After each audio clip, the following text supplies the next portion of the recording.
Hi, this is a video to show you how to create a Google Meet for your students without using Google Classroom. Google Classroom is our #1 recommended method for creating a Meet with your students, but if you don't use Google Classroom or if there's some other reason why you need a different kind of meeting, here is what you can do instead. So you can be on any G Suite product, click on the little grid here, scroll down and find Meet.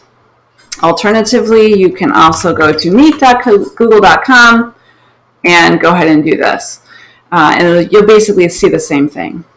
So you'll click join or start a meeting, and then here's where you'll need to enter a nickname.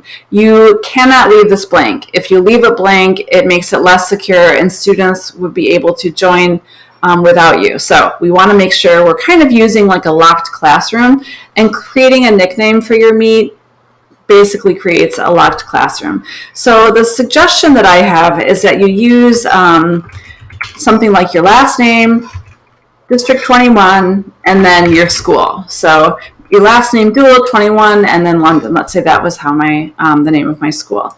Then I click continue. And now my Meet is ready to go. And so I might do this kind of right before I start my Meet with students. And then I'm in the Meet, I'm ready to go, ready for students to join. And so what students will do when you tell them the appropriate time, they would then go to meet.google.com, and they would actually join your meeting, and they would type in your meeting nickname.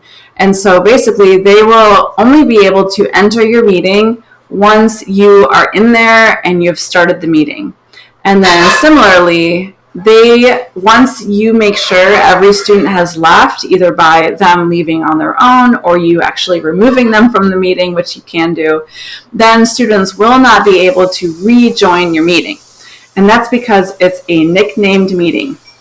But it's really crucial that you do create this nickname and that you don't just leave it blank. And also, you will notice if you do this a couple of times that every time you create and start a new nicknamed meeting, it creates a different URL, even if you're using the same nickname. So let's say once a day for an entire week, I create a meeting at 1 o'clock and I call it the exact same thing. It does generate a different URL, and students then will not be able to bookmark your same URL and just keep accessing it. They will need to each time go to meet.google.com, re-enter your nickname, even if it's always the same one every single day, because it does generate a different URL that they will then be taken to. So that's the second alternative method for using Google Meet with your students. Please do let me know if you have any questions.